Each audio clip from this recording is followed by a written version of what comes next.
बहुत लंबे समय से मेरी इच्छा थी कि मैं पौलगढ़ में भंडारी जी के पास आऊं, क्योंकि ये मेरे संसदीय क्षेत्र में है। जगह जगह से लोग मुझसे पूछते थे कि गौमूत्र से चिकित्सा करते हैं, लोगों का शुगर ठीक करते हैं, असाध्य रोगों को ठीक करते हैं। तो मुझ में भी उत्सुकता थी कि मैं कैसे उनके दर्शन करूं।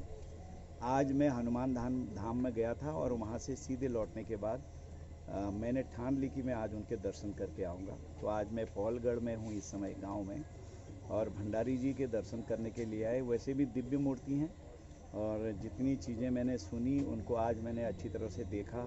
देखने के बाद किन किन लोगों को इसके मैं उसको तो हम अपनी भाषा में कहें तो फल लगे हैं कह देते हैं, कितने लोगों को उनके रोगों से मुक्ति मिली है, मेरा कहने का मतलब है। तो वो जब बातें सुनी तो और ज़्यादा उत्सुकता बढ़ती जा रही है।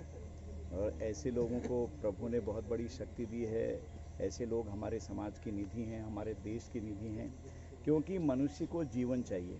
चाहे एलोपैथ से ठीक हो रहा हो, आयुर्वेद से ठीक हो रहा है, यूनानी से ठीक हो, या होम्योपैथ से ठीक हो, या ईश्वर की कृपा से भी ठीक हो। जो दवा देते हैं उसमें भी कृपाएं चलती हैं। तो इसलिए मैं भंडारी जी को नमन करता हूं कि आपको ईश्वर ने कम से कम ये विधा दी।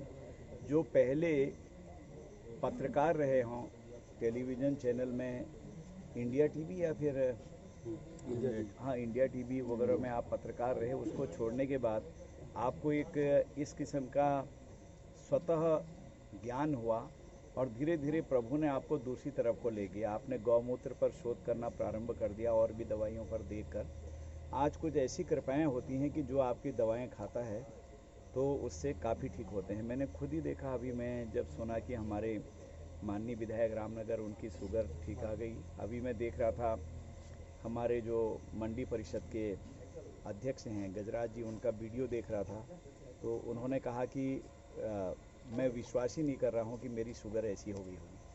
तो इस तरह से लोग कह रहे हैं। अन्य रोगों में भी आपकी दवाएं बहुत कारगर सिद्ध हो रही हैं। प्रभु आपको शतायु बनाए।